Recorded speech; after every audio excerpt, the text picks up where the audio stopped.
Hello, and welcome to Drama Cravings, where we explore the beauty, stories, and symbolism behind Korean history and culture. Today, we're stepping back in time to discover the hidden meanings behind ancient Korean women's accessories and why. In my opinion, they were far more than just fashion. Honestly, if you ever catch a glimpse of women's style back in ancient Korea, it's the accessories that steal the spotlight. I mean, seriously, those hairpins? Absolutely loaded with meaning. And don't even get me started on the little trinkets dangling from their waists. Nothing was just for show.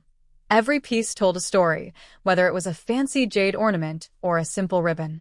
The Binyeo wasn't just a hairpin, it was a style statement packed with meaning. Married women wore it to hold their buns, but it also showed off status, mood, or even tried to impress in-laws. And the Jeonmo, the pin's head, is not just decoration. It was packed with symbols. Dragons, phoenixes, good luck, cash, staying healthy, like a little wish list perched on your head. The royals wore Jeonmo shaped like dragons and phoenixes, while widows wore a wooden binyeo. The material used to make these pins varied. Depending on the user, the upper class wore binyeo made of gold, silver, and jade. Let's talk about Daenggi. At first glance, you might think, oh, cute, just a ribbon, but nah, it's way deeper than that. This isn't just hair flair for women in hanbok, it's a whole language wrapped up in silk. Young girls wore colorful dodorak Daenggi, while married women might wear more elegant versions like the Jokduri Daenggi. Even royalty had their own, often embroidered with gold thread and symbolic patterns. And then there's the Norigae, that little charm dangling off a hanbok's waistband. Looks cute, but it's honestly packing a ton of meaning. It's not just some flashy add-on, it's basically a wearable wish. People use them to hope for stuff like luck, a long life, or even just keeping the bad vibes away. Every piece, colors, designs, even the way the knots are tied, meant something. Nothing's random. Kinda wild, right?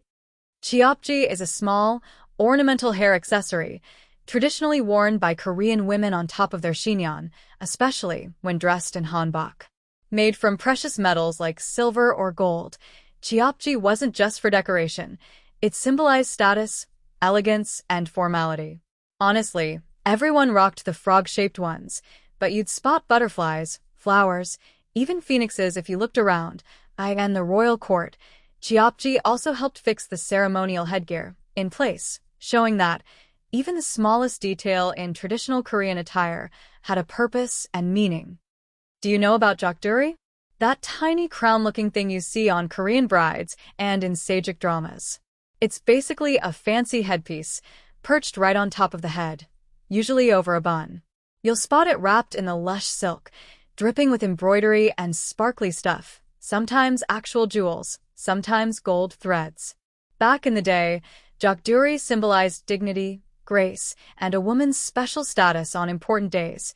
Jokduri is a graceful symbol of Korean heritage and timeless elegance.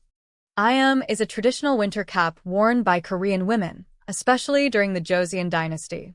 It's soft, padded, and often lined with silk or fur, designed to keep the head warm during cold seasons. Noblewomen and Kkotsin wore Ayam for both style and function. Its quilted design and elegant ribbons made it not just cozy, but charming too. The Jeonmo is a conical hat, made with a frame, consisting of a small circle at the top and a large circle at the bottom, that ensures the face will be covered, connected with slanting bamboo ribs and covered with oiled paper. It was worn by women when they went out. It was generally worn by women of low social status, such as Joseon. Today, Jeonmo is perceived to be the hat representative of Kkotsin, who can often be seen wearing it in historical TV dramas and movies set in the Joseon period. The Sseugaechima is a large, cape-like outer skirt or veil worn by noblewomen to cover their upper body and head when going outdoors. Often made of fine silk and draped over the head like a hood, it offered modesty and privacy. In a society where women were expected to remain unseen in public, the Sseugaechima was both a cultural necessity and a graceful fashion piece. Kkotsin, literally meaning flower shoes, were beautifully embroidered silk shoes that Korean women wore during special occasions. With their soft curves and colorful patterns, they were designed to complement the grace of the hanbok. More than just footwear, Kkotsin symbolized elegance, femininity, and festive tradition. Korean accessories bring charm, culture, and elegance into every detail. Each piece doesn't just complete the outfit, it tells a story. Now it's your turn. Which Korean accessory would you love to try? Let me know in the comments below. Personally, I can't wait to try those delicate Kkotsin shoes and vintage-style Binyeo hairpins. Don't forget to like, comment, and subscribe for more Korean fashion vibes.